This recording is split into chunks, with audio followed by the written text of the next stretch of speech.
During my preliminary task, I received feedback that some of the images were blurry and this caused the magazine to look poor quality. Therefore, in my main task, I was very careful about my choice of images to avoid the same mistake again.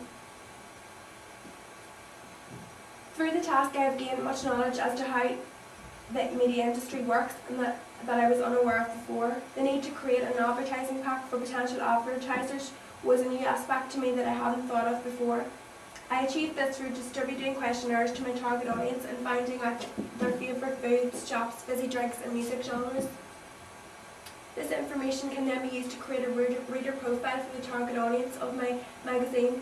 Throughout my research, I found that these are the most popular brands among the target audience, and so these are all potential advertisers for Splash magazine. I also learned a lot about media institutions, learning that companies like IPC Media and Bauer Media and the National Magazine Company are responsible for hundreds of magazines on the shelf of the newsagents each week. I learned that magazines have particular conventions they follow in terms of the layout of the magazine, masthead at the top, cover lines, buzzwords and drop caps, as well as their house style and tone in addressing the reader.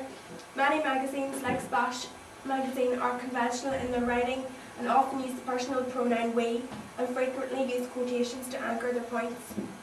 I know that getting the masthead style and position is vital, as this is the first and possibly the only part of the magazine a prospective reader will see on a newsagent shelf.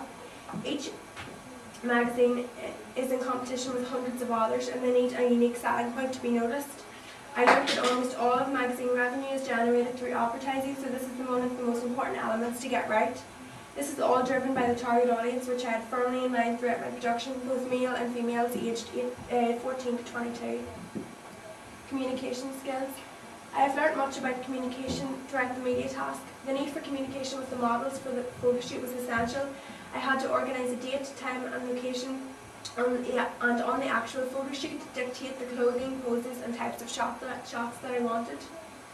Communication with my peers and teacher became very different as we contacted each other through much more through CGK emails or blog sites and discussion forums.